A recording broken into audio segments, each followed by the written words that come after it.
ഇനി അഭിമാനത്തോടൊപ്പം ആത്മവിശ്വാസവും. മികവാർന്ന സേവനങ്ങൾ കൊണ്ട് ഓരോ ആഘോഷവും ധന്യമാക്കി. ലനോറ, പാണ്ടിക്കാട് റോഡ്, വണ്ടൂർ. പ്രായപൂർത്തിയാകാത്ത പെൺകുട്ടിയെ തട്ടിക്കൊണ്ടുപോയ മോഷണക്കേസുകളിലെ പ്രതി പോലീസ് പിടിയിൽ. തമിഴ്നാട് ഗൂഡല്ലൂർ താഴെ നാടുകാണി സഞ്ജയിനെയാണ് വഴിക്കടവ് പോലീസ് ഇൻസ്പെക്ടർ മനോജ് പറയറ്റയും സംഘവും അറസ്റ്റ് ചെയ്തത്.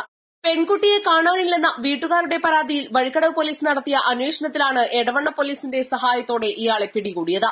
ഇൻസ്റ്റഗ്രാമിലൂടെ പരിചയപ്പെട്ട പെൺകുട്ടിയെ പ്രണയം നടിച്ച് വലയിലാക്കുകയായിരുന്നു.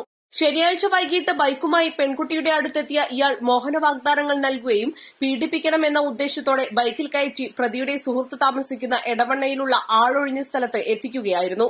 അതിനുശേഷം പ്രതി വിവാഹം കഴിക്കാമെന്ന് പറഞ്ഞ് പെൺകുട്ടിയെ നിർബന്ധിച്ച് പീഡനത്തിന് ഇരയാക്കുകയും ചെയ്തു. പ്രതിയെ സംബന്ധിച്ച് അന്വേഷണം നടത്തിയതിൽ തിരുവാലി ചാത്തക്കാടുള്ള സ്ഥലത്ത് കുടുംബസമേതം റബ്ബർ ടാപ്പിംഗിന് 2 വർഷങ്ങൾക്ക് മുൻപ് വന്നതാണ്.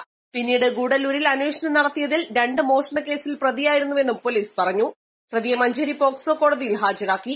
ഇൻസ്പെക്ടർക്ക് പുറമെ എസ്ഐ ജോസ്, എഎസ്ഐമാരായ രാമദാസ്, അനിൽകുമാർ, പോലീസുകാരായ സുനിത, ഇജി പ്രദീപ്, മുഹമ്മദ് റാഫി, ഗീത, ഫിറോസ് കൂടാതെ senior civil police officer Jits, Edavanna സ്റ്റേഷനിലെ SI Reni Philip, senior civil police officer Satheesh Kumar എന്നിവരും സംഘത്തിലുണ്ടായിരുന്നു.